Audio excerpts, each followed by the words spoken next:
주의 이름으로 축복합니다. 천국 갑시다. 천국에서 만납시다. 다시 한번 인사합니다. 밤새 안녕하셨습니까? 잘 주무셨습니까? 어제 저녁 혹시 잠잘 때 오늘 못 일어날 것을 기대하고 잠자신 분? 손 들어봐요. 아무도 없죠? 너는 잠잘 때마다 오늘 나 죽는다 그러고 자냐? 기대와 소망이 있잖아. 괴로운 하루의 인생길 잘 마친다. 또 괴로움은 이 밤에 다 스쳐 지나가고 새로운 날이 온다. 내일은 더 잘 될 거야. 내일은 행복할 거야. 오늘의 고통과 괴로움, 근심거리는 다 없어질 거야 라고 하는 기대 속에서 잠을 자요. 그런데 마가복음 5장에 와서 보면 예수님께서 해당장 야이로의 딸이 병들어 죽게 생겼습니다. 그래서 그 아버지가 찾아와서 선생님, 제 딸이 지금 죽게 생겼으니까 오셔서 좀 치료 좀 해주세요 라고 얘기하거든요. 예수님이 그 소식을 듣고 바로 가가지고 기도해 주시고 일으킨 게 아니고 한 군데 들렀다 오는 거예요. 그러니까 시간이 지나서 아이가 죽어버렸습니다. 그래서 사람들이 와가지고 더 이상 예수님을 괴롭히지 말아라. 당신 딸은 죽었다 그랬어요. 그러니까 죽었으니까 이제 소망이 없잖아요. 그래서 예수님께서 뭐라고 표현하시냐면 걱정하지 말고 두려워하지 말아라. 걔가 잔다라고 표현하셨어요. 잔다.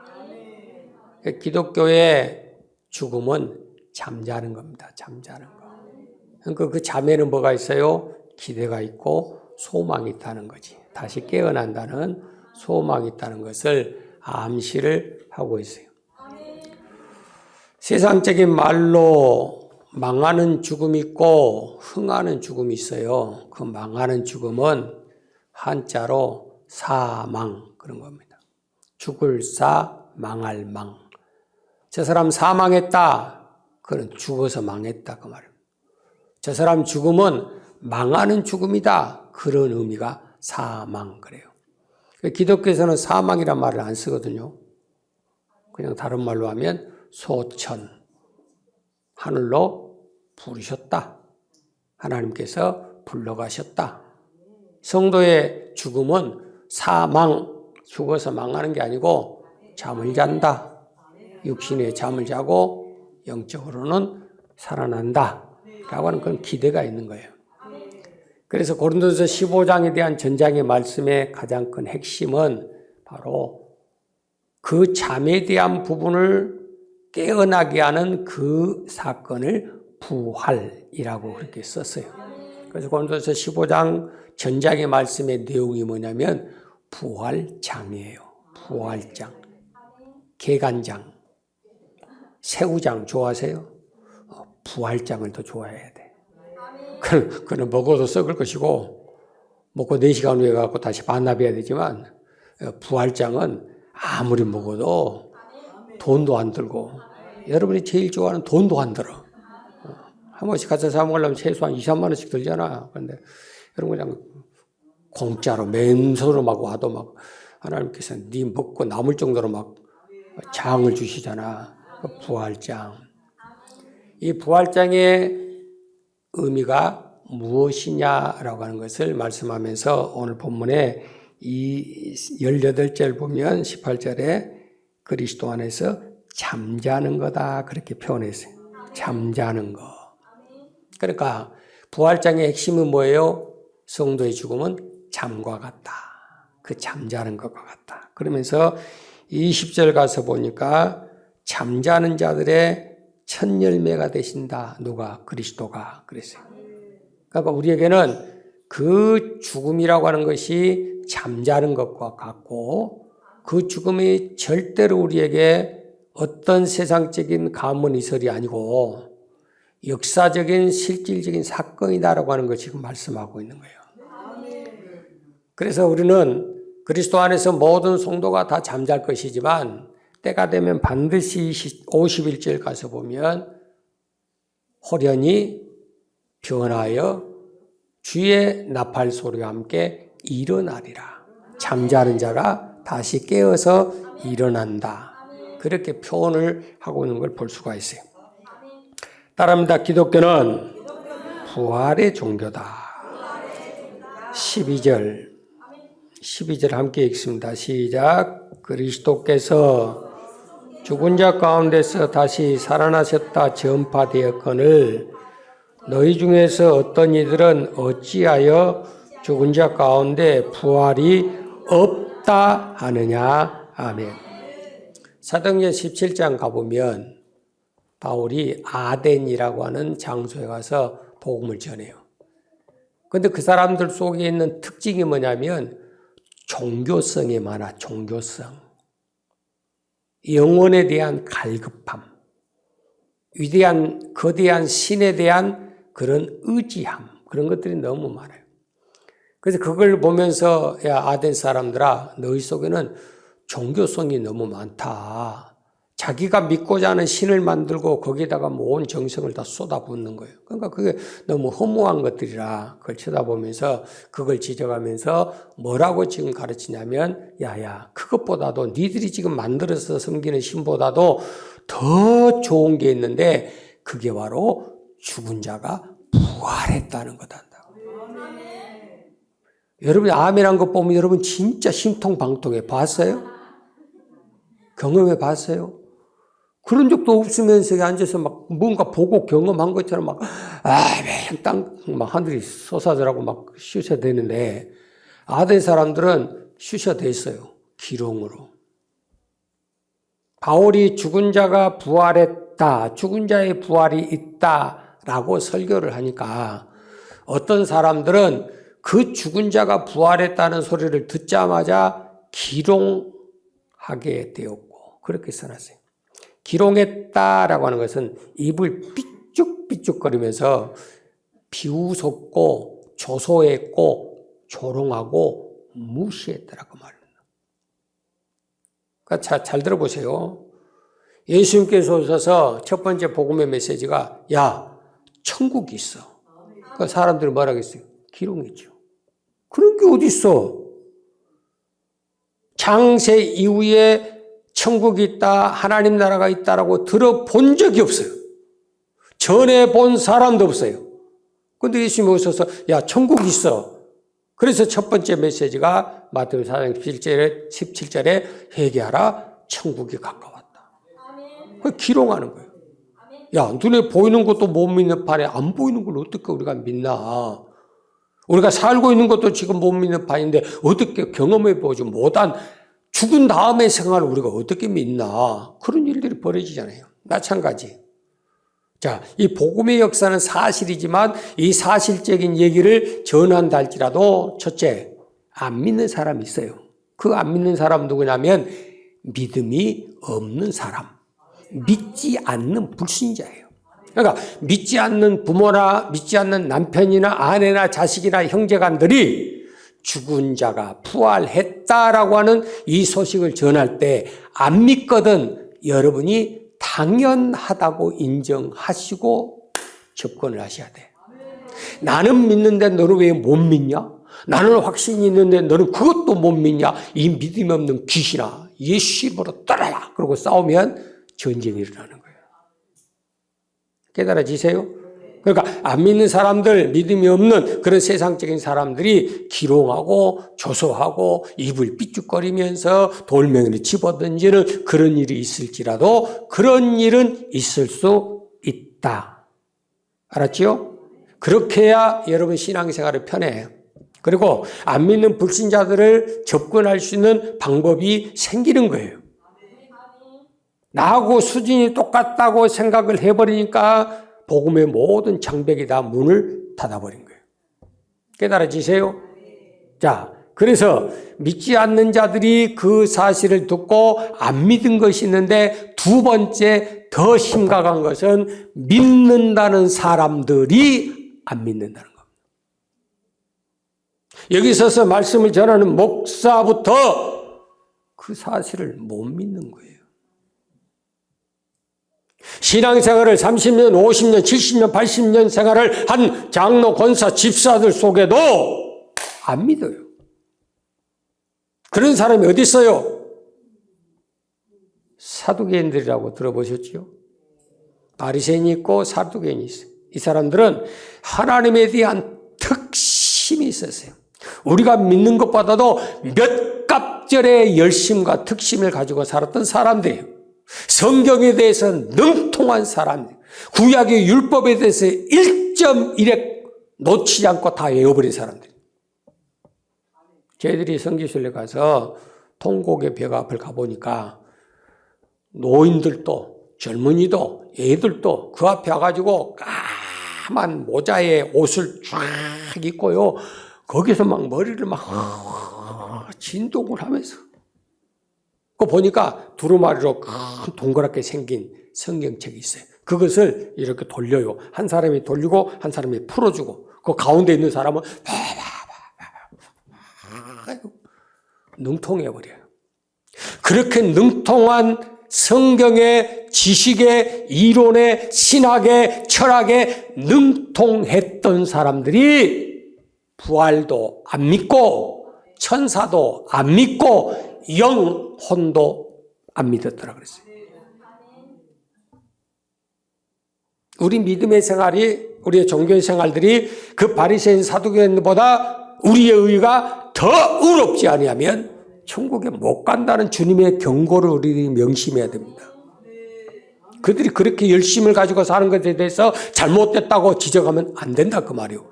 우리도 더 깊은 것을 알고 더 귀한 은혜를 받았으면 그 사람들보다 더 의롭게 살아야 된다는 것이 성경의 원리예요. 그걸 놓치고 사니까 문제가 돼요. 디모데후서 2장에 18절 가보면 14절 가보면 교회 안에 어떤 사람들이 있냐면 야 부활은 이미 지나갔어. 그 부활은 예수님에게만 적용된 거야. 그 시절은 바로 5년 전에 10년 전에 20년 전에 있었던 예수님이 부활한 사건으로 이미 그는 끝났어. 우리하고는 아무 상관없는 거야. 무슨 부활이 있어. 그러니까 부활의 신앙을 가지고 열심히 신앙생활하는 사람들이 그렇게 가르치는 사람들에 의해서 믿음이 무너져 버린 거예요. 그래서 바울이 디모데에게 목회 후배에게 그걸 강조하는 겁니다. 교회 안에 이런 자가 있는가 살펴봐야 된다. 그 사람이 어떤 직분을 가지고 있든지 그건 아무 상관이 없어요. 직분이 천국 간 거라니까. 믿음이 천국 가니까. 믿음을 세워주는 게 교회고 믿음을 세워주는 게 직분이에요.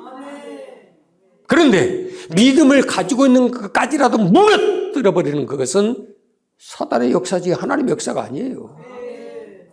아주 간사하고 간교하게 다른 것들을 전해서 결국 성경적인 실질적인 역사적인 사건을 무시해버린 거예요. 그걸 누가복음 24장 5절 보셨죠?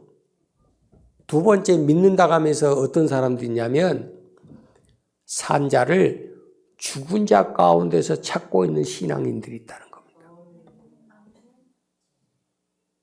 이번 부활주의를 맞이해서 하나님께 제게 가장 많이 깊이 묵상케 한 게 뭐냐면 저 목사야. 왜 교회가, 왜 성도들이 산자를 죽은 자 가운데서 찾느냐. 천사들을 통해서 너희는 산자를 죽은 자 가운데 찾지 말아라. 그는 이미 살아나셨고 너희에게 약속하신 대로 갈릴리에 먼저 가 계시느니라. 그게 무슨 소리예요? 여러분 믿어지세요? 믿어진 게 기적이에요. 여러분이 3일 전에 예수님께서 고난을 당하되 로마 병정에 의해서 채찍질을 당하고 살점이 떨어져 나가고 뼈가 부서져 가고 십자가에 처참하게 피 흘려 죽었던 그 환경 사건을 보았다면, 그리고 그렇게 처참하게 죽은 시체를 두루마리에 똘똘 말아서 무덤 속에 갖다 집어넣고 돌문을 닫아버린 것을 보았다면 여러분 아멘 못합니다. 그들은 본 적이 없어요. 경험한 적이 없어요. 그냥 들은 거로 끝나는 거예요. 그래, 그랬다 하더라 라고 하는 신앙이에요. 그러니까 어떤 상황, 어떤 문제가 딱 부딪혀 보면 진짜 저 사람이 죽은 자 가운데서 산 자를 찾는 것인지 산 자를 죽은 자 가운데 찾는 것인지 여러분 분별을 못할 때가 많아. 여러분 우리에게 있는 믿음이 진짜 하나님 앞에 인정받고 기뻐하심을 받고 상 받을 수 있는 믿음인지 아닌지는 여러분 생활 속에 시험을 당해보면 알아. 맞아요. 틀려요. 여러분 가정에, 여러분의 개인의, 여러분 모든 생활 속에 원하지 않는 시험거리 바람 한번 확 불어보면 내가 지금 가지고 있는 믿음이 진짜인지 아닌지는 점검되어져 버립니다. 그래서 주께서 우리에게 당부하기를 야고보서 1장 5절 이하의 말씀부터 계속 강조하죠. 믿음을 가지고 있으면 감당해야 될 게 뭐냐면 시험이라는 거예요. 그래서 여러 가지 시험을 만날지라도 그 시험 가운데 소망이 있는 사람은 인내함으로 감당할 수 있어야 된다. 그래서 시험을 당하는 자는 복이 있다 그랬어요. 복이 있어요. 그럼 우리를 넘어뜨리고 우리의 믿음을 무너뜨리는 그런 역사가 아니라 우리를 복 있는 사람이라고 성경은 인정을 했어요. 그러니까 그런 상황 속에서 우리에게 주어질 마지막을 기대한다고 한다면 그것을 얼마든지 누구든지 언제든지 이길 수가 있어요.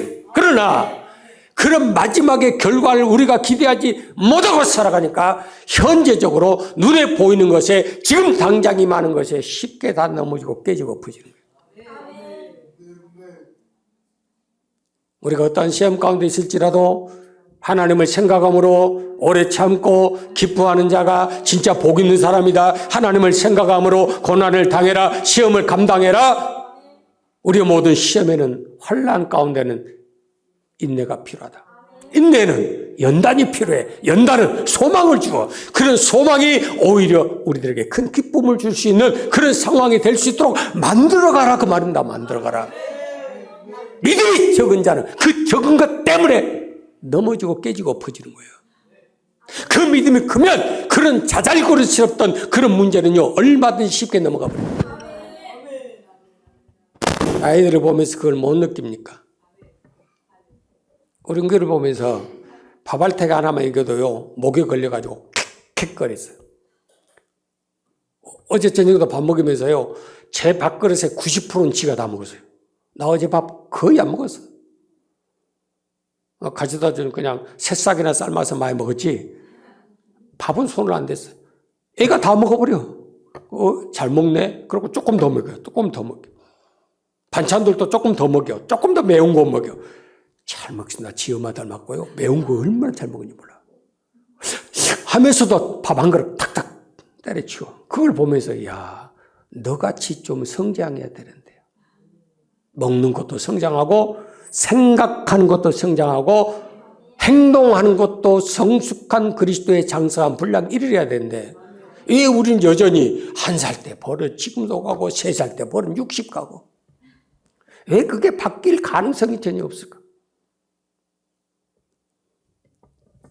저희 큰형님이 저희 교회에 한번 참석하신 적이 있어요. 우산동에서. 어디 멀리 출타하러 가다가 잠깐 들려서 시간적인 여유가 그밖에 안 되니까 저희 가서 말씀 듣고 예배 한번 딱 드린 적이 있어요. 그러고 난 다음에 저에게 한 가지 이렇게 넌지시 해주는 소리가 있었어요. 부활의 영광을 사모하기 위해서 잠자고 있는 여러분이 얼마나 복된지 모르겠어요.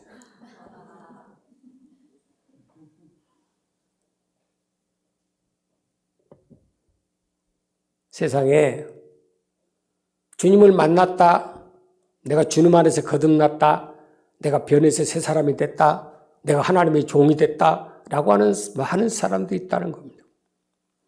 그러면서 저에게 간접적으로 하신 말씀이 김익두 목사님에 대해서 내 앞에 얘기하는 거예요. 술주정뱅이, 동네의 소문당 깡패, 주먹질쟁이. 그 사람이 한번 움직이면, 그 사람이 한번 떴다 그러면 그 동네는 완전히 다 쑥대밭이더라는 거예요. 그런 깡패가 주님 만나서 변해서 새 사람 됐어요. 그래서 예배당에 가서 예배를 딱 드리는데 뒤에 앉아있는 할아버지가 가만히 보니까 이게 기믹두 놈이 와서 앉아있는 거예요. 옛날에는 담배를 피고 예배당에서 예배 드렸답니다. 그래서 긴 빠뿌리대를 가지고 끝에가 청동으로 되어 있거든. 쇠로. 그걸 가지고 막 기도하고 은혜 받고 있는 기믹두 목사의 머리통을 팍 때렸더니 팍 돌아보면서 에이 그러더래. 그래서 사람이 좀 됐네. 조금 있다 한 대 더 팍 때리는 게 그러더래. 그래서 사람이 진짜 많이 됐네. 세 번째 때리니까 뒤돌아서서 어떤 새끼여 뒤질라고 환장했어. 그러고 이랬더랍니다. 그때 그 할아버지가 하신 말씀이 익두야 아직 멀었다. 거기서 그 기믹두 씨가 꼬그라졌어요. 여러분이 이런 예화를 들을 때 저는 형님이 나한테 한 소리로 들었어요. 조 목사야, 네가 좀 은혜 좀 받았다며. 끼고 난다며. 아직 멀었다. 그 소리로 들리더라고요. 내 형제간한테 인정 못 받는. 가장 가까이 있는 사람한테 인정 못 받는. 그래서 여전히 우리 생활은 3살 버릇 80까지 끌고 가는 거예요. 3살 버릇 90까지 끌고 가는 거예요. 바꿀 가능성이 전혀 없는. 바꿔지지를 않은 거예요.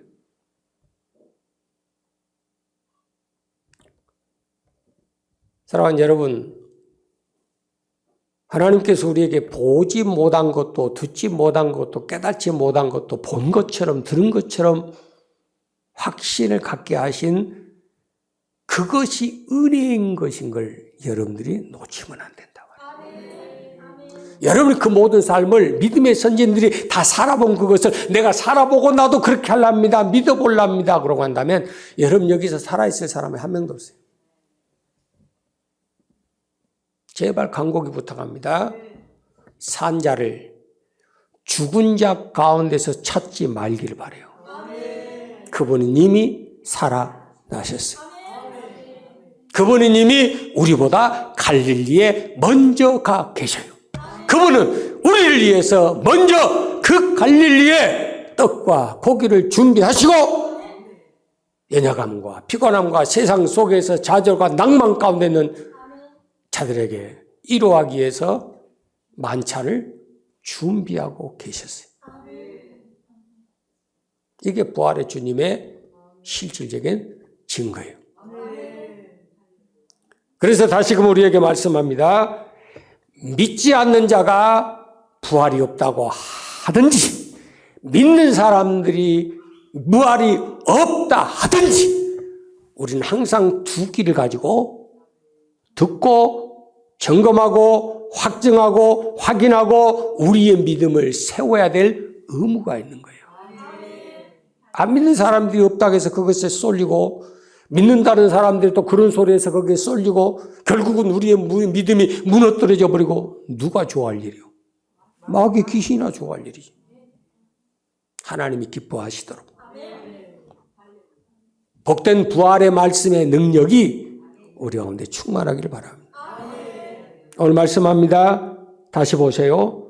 계속해서 지금 12절 말씀부터 19절까지의 말씀이 본문인데 그 부활에 대한 증인이 12절 그리스도께서 죽은 자 가운데서 다시 살아나셨다.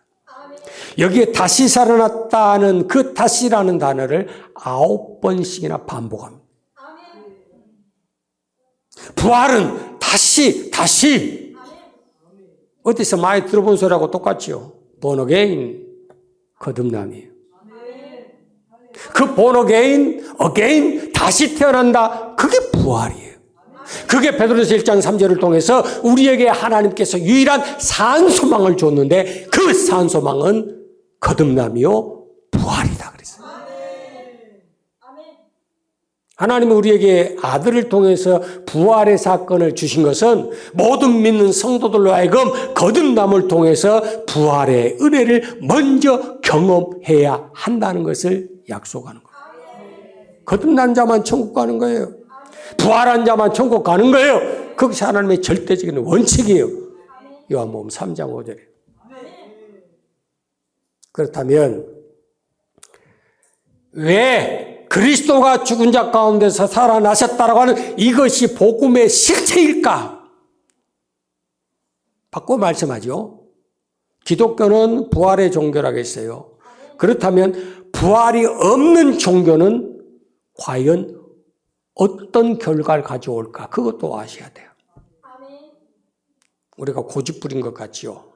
제가 이 말씀 묵상하면서 한번 좀 비교적인 것을 좀 살펴봤어요. 그 비교 신학이라 그래요. 기독교와 캐톨릭과 이슬람에 대한 그 공통점은 무엇이고 틀린 점은 무엇이고 다른 것은 뭘까라고 하는 것을 제가 쭉 찾아서 읽어봤어요. 출발점은 같다. 그런데 나오다가 좀 가지가 다른 것뿐이다라고 하는 것들이 그 사람들의 공통적인 주장들이에요. 그래서 캐톨릭은 큰 집, 기독교는 적은 집, 작은 집이 큰 집에 종속돼야 된다. 요따위 설교하는 목사들도 수없이 많이 봅니다. 얼마 전에 여러분들과 말씀드렸던 김모 목사님께서도 잘살법에 나와서 교회에서 설명하기를, CBS에서 설교하기를, 여러분 기독교와 무슬림은 똑같습니다. 기독교의 하나님과 무슬림의 하나님은 똑같습니다라고 가르쳤어요. 그것을 가르침을 받은 사람들도 한국의 기독교를 가진 신앙인들도 어떤 사람도 그것은 아니다라고 말하는 사람이 없어요. 그러니까 그 사람들은 더 성장하는 거예요. 그 사람들은 철저한 종교다운주의자들, 철저한 에큐메니칼 진동이에요. 철저한 하나님 유일신 신앙이 없는 사람들이에요. 그 사람들이 기독교 방식을 휩쓸고 있습니다. 그러면 볼까요? 무슬림의 이슬람교의 부활이 있어요, 없어요? 없어요. 죽음 자체를 부활이요, 심판이요, 모든 영생의 관계로 끝나버려요. 부활이라는 따로 떼어놓은 단어가 없어요. 근데 어떻게 같아요? 같을 수가 없지. 기독교와 캐톨릭이 같아요? 그래, 캐톨릭이 말하는 부활의 신앙을 여러분 한번 들어보실래요? 연옥이 어디 있어요? 림보가 어디 있어요? 죽은 사람이 잠깐 거치하는 곳이 어디 있어요? 성경이 없어요. 죽음과 동시에 천국과 지옥으로 나눠지는 것이고 심판은 이루어지는 거예요. 왜 기독교만 그렇게 고집을 부리냐? 왜 니만 잘났다고 그렇게 독선적으로 이기적으로 하느냐? 왜 그런 줄 아세요? 로마서 1장 4절이 증거합니다. 그리스도의 부활하심이 있기 때문에. 왜 우리가 극단적으로 그것을 증거하고 그것을 고집부려야 되느냐? 육신으로는 다윗의 혈통으로 나셨지만 성결의 영으로서는 죽은 자 가운데서 다시 살리심을 받자 그 죽은 자 가운데 살리심을 받은 그 사람만 하나님의 아들로 인정되셨느니라. 그래서 그리스도의 부활이 중요하다는 거예요.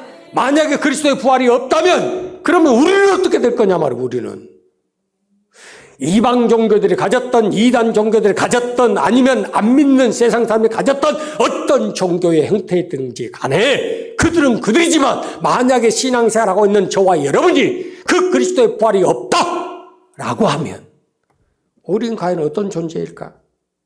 어떤 모습으로 따라갈까?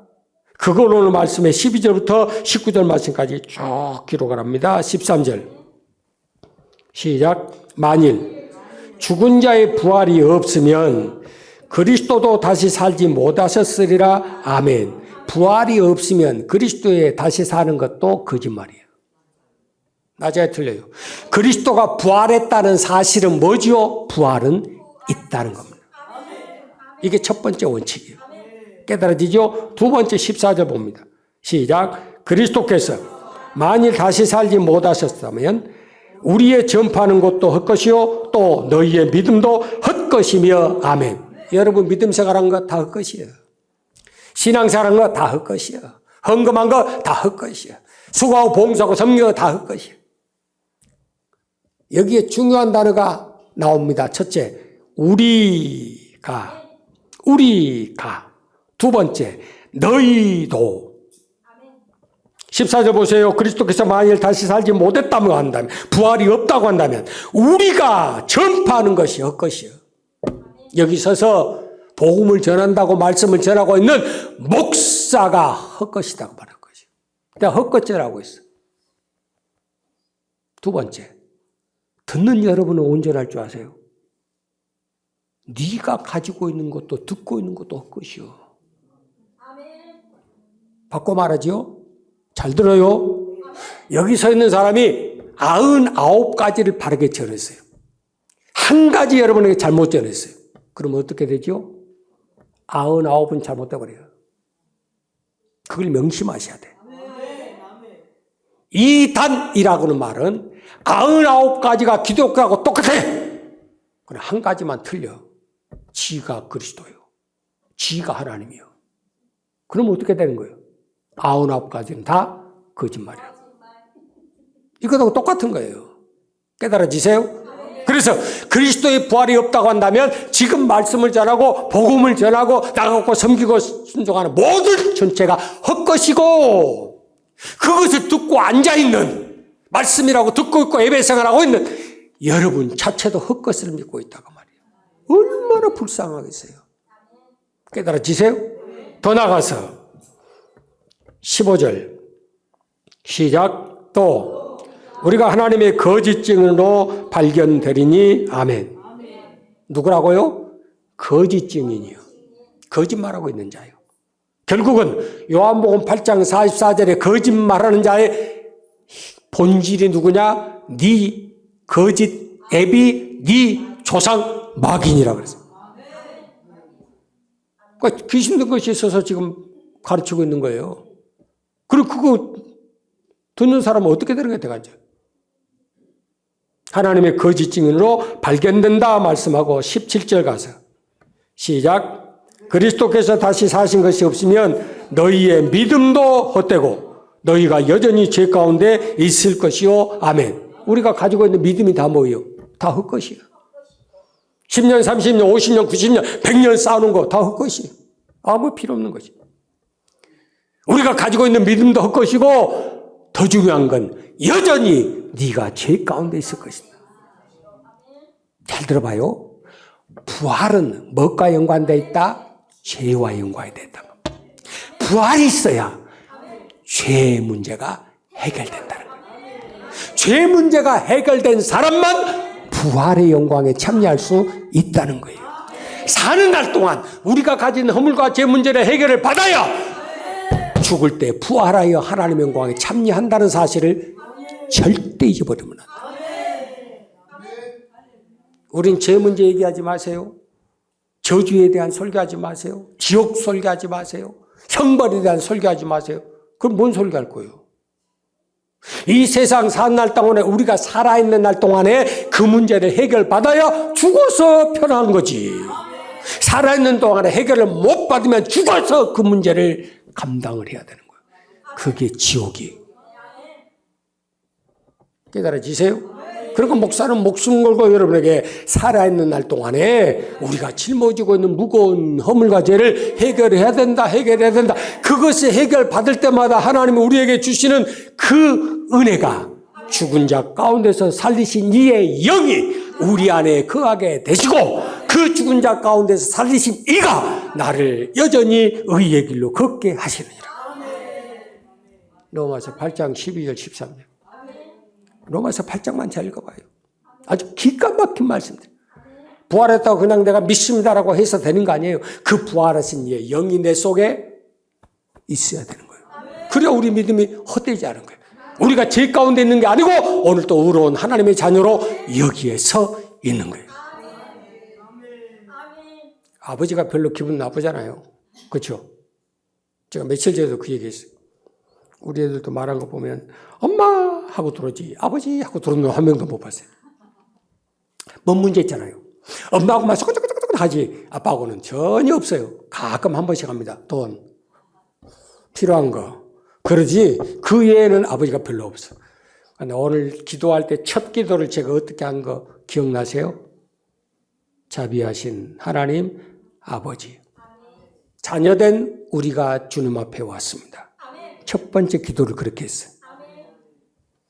항상 우리는 인정하고 각인하라는 겁니다. 하나님이 우리의 아버지라는 거. 하나님이 우리 아버지면 그 아버지가 나하고 함께 해야 한다는 거죠. 그 하나님 아버지가 아들 된 그리스도를 죽은 자 가운데서 살리신 그분이 오늘 나와 함께 하겠다는 약속. 대단한 거예요. 여러분, 솔직히 얘기해서 뭐가 그렇게 잘나서 참 동네 이장도 못하는 사람들이 교회 와서 목사, 장로, 권사, 집사님 불러주니까 얼마나 출세했어요. 이설계 했더니 옛날에 우리 교회 오셨던 분이 뭐라는지 아세요? 나 우리 동네 이장인데요. 알고 보니까 시골 이장이더라고. 김 이장. 그래서 하나님 앞에 항상 감사한 거예요. 나 같은 죄인도, 나 같은 존재도, 진짜 거렁뱅이 같은 그런 인간도 내가 뭐 때문에 그것이 은혜인 거예요. 세상의 기준을 둬가지고 키가 1m 85 이상 자녀가 너 몇이냐? 상관없고 뭐. 1m 85 이상만 구원받는다. 여러분 다 지옥 가야 돼. 여러분 얼굴 외모가 양귀비 같아야 된다. 따라갈 사람 손 들어봐. 아무도 없어. 다 버림받아야 돼. 그럼에도 불구하고 그렇게 모질하고 짜잘한 것들을 하나님을 불러서 성령시켜주사. 부활의 영광으로 성령시켜 수술시켜가지고 하나님의 자녀의 인을 받쳐주니까 아무것도 안 보이네. 그것만 보여. 그것이 부활의 영이에요.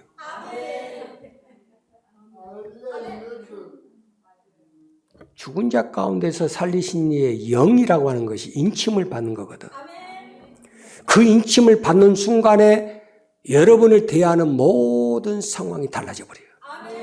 이제까지는 거짓 쌍판이었지만 지금부터는 하나님이 내 아버지. 그래서 우리가 하나님을 향해서 아바, 아버지라 부르는 권세를 주셨으니. 그래서 기도할 때마다 저는 첫 번째가 아버지. 그래.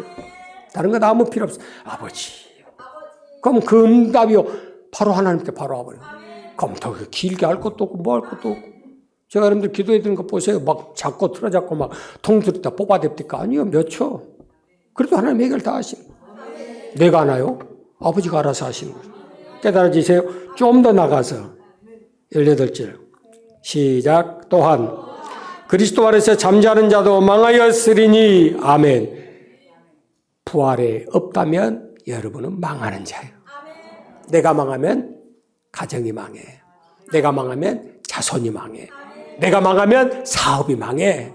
어떤 아줌마도 어제 나와서 한다는 소리가 내 인생에 가장 큰 쓰라린 고통이 있었습니다. 잘 나간다고 해서 돈을 좀 벌었더니 누가 나한테 와서 투자하라 합니다. 그래서 모아놓은 10억을 한 방에 몽땅 모아서 투자했더니 사기당해버렸어. 집에 한 푼 없이. 성경대로지. 네가 아무리 쌓아놔봐라. 악인의 재물은 쌓다 끝나는 거고 의인은 그 재물을 가져다 쓰느니라. 여러분 조심해야 돼요. 재물이란 것은 잠언 24장 5절에 여러분에게 와서 내 것인 것처럼 느껴질지 모르지만 그 재물에는 독수리처럼 날개가 달려있어 날아가면 끝나는 거예요. 다시는 돌아오지 않아요. 그래서 다 함께 옆에 분과 인사합시다. 있을 때 잘해. 털어먹지 말고 사기당하지 말고 망하지 말고. 아셨어요? 우리는 망하는 신앙이 아니에요. 사망이 아니야. 잠깐 잠자는 거지. 마지막 19절 시작. 만일 그리스도 안에서 우리의 바라는 것이 다만 이생뿐이면 모든 사람 가운데 우리가 더욱 불쌍한 자니라. 아멘. 부활이 없으면 우리는 어떤 사람이라고요? 진짜 불쌍해. 옛날 우리 교회 오셨던 분이 한 분이 전도를 하니까 기롱을 많이 했어. 비웃고 손가락질하고 조롱하고. 교회는 찌질하게 못난 것들만 다니는 거야. 나같이 그래도 좀 체력 이르고 웅장한 사람은 안 다녀야 된다고 수없이 얘기했다. 그래서 어떻게 전도받았고 우리 교회 있다고 왔어요. 저한테 고백한 소리가 있습니다. 목사님, 제가 잘못했습니다. 뭘 잘못하셨어요? 나는 교회 다니는 놈들은 다 나보다 모질하고 찌질한 것들만 다닌 줄 알았어. 근데 와서 보니까 다들 양복에 넥타이에 장놈 일어서 봐요. 봐봐봐. 성 집사님 일어나 봐봐. 얼마나 이뻐. 자기 집사님. 또 오늘따라 다 이쁘게 하고 나왔네. 이 말 들으려고 그랬는가 봐. 계속 서 있으려면 서 있고 앉으려면 앉고 알아서 하시고. 교회 와서 보니까 다 이런 사람밖에 없는 거예요. 그 자기 코를 딱 때렸대. 엄마, 교회는 다 똑똑하고 잘난 것들밖에 없어요. 밖에서 볼 때는 예란 모질한 것들 그랬는데 와서 보니까 다르더란 거예요. 알고 보니까 지가 불쌍한 놈이지 교회 다니는 사람들 불쌍한 사람이 아닙디다라고 고백하시더라고요. 여러분, 세상 사람이 아무리 우리를 향해서 어떤 조소, 어떤 기록, 어떤 비난의 소리를 한다 할지라도 결단코 우리는 불쌍한 사람이 아니에요. 불쌍은 산에 있어. 알았죠? 또 망하는 것들이 다 거기 있어. 그러니까 쳐다볼 필요도 없어. 우리는 행복한 사람. 이것이 행복이라오. 애들이 부를 때 제집하고 막 리사이트라고 부흥회라고 난리요. 그거 보는 거 보면 세상 노래 하나도 안 불러. 다 찬양 부르면서 이것이 행복이요.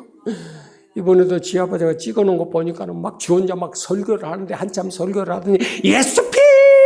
예수피! 예수피! 우리는 장차 대부흥회가 될란가 어쩌는가 모르지만 여튼 그래서 김 권사님이 뭐라고 올린 줄 알아? 예수 피밖에 안 들리고만요. 왜? 뱃속에 있을 때부터 태어날 때까지 지금까지 5년 동안 그것밖에 안 들어가거든. 그러잖아. 각인돼 버린. 우리는 결단코 불쌍한 사람이 아니다. 그러면 어떻게 할까요? 결론. 마지막 가서 한 장 넘기면 57절이 나옵니다. 57절 시작. 우리 주 예수 그리스도로 말미암아 우리에게 이김을 주시는 하나님께 감사하노니 아멘. 우리 주 예수 그리스도가 누구예요? 부활하신 우리의 주. 세상의 구주. 하나님의 아들을 세상의 구주로 보내셨느니라. 그 구주인 걸 우리가 어떻게 아느냐? 어떻게 믿느냐? 유일하신 부활하신 분이기 때문에. 그 부활하신 주님이 우리에게 뭘 주신다? 이김을 주신다. 이김을 주신다. 죄에 대해서 이기고 어둠에 대해서 세상에 대해서 이기고 사망의 권세를 이기고 지옥의 음부의 형벌의 권세를 이기게 하신 하나님 앞에 감사한다. 따라합니다. 부활신앙은 감사가 열매다. 3일 만에 부활하니 감사밖에 남지 않습니다. 요나의 표적이 부활의 표적인데 3일 동안 무덤에 갇혀 있다가 다시 나오니 그 입에 감사의 목소리가 있었더라. 그 감사의 목소리가 환경과 여건을 바꿔버린 거예요. 그것이 예수님께서 보여주신 유일한 표적이다라고 말씀합니다. 모든 병든가 약한 거 눌림받은 거 고쳐주고 해결하는 거 죽은 자 살려주고 난리 법석 친 게 그게 표적 아니에요. 요나의 표적만 표적이에요. 그 요나의 표적에 증거하는 게 뭡니까? 하루 이틀 사흘 만에 감사. 우리의 죄를 깨닫고 예수 피로 예수로 회개해서 하나님 앞에 감사로 바뀔 때 여러분 기적은 나타나는 거예요. 그게 요나의 표적이에요. 이게 그리스도의 비밀이에요. 틈바구니 하나씩 넣어드릴 때 빨리 깨달음 받고 이 자리는 결단코 불쌍한 자리가 아니고 헛된 자리가 아니고 이김을 주신 하나님 앞에 감사하고 살자. 그러면 그 감사한 자는 어떤 열매가 나오느냐? 58절의 열매가 나와요. 시작. 그러므로 내 사랑하는 형제들아 견고하며 흔들리지 말며 항상 주의 일에 더욱 힘쓰는 자들이 되라. 이는 너희 수고가 주 안에서 헛되지 않은 줄을 알맹이라. 아멘. 자비하신 하나님 아버지, 나의 평생에 단 한 가지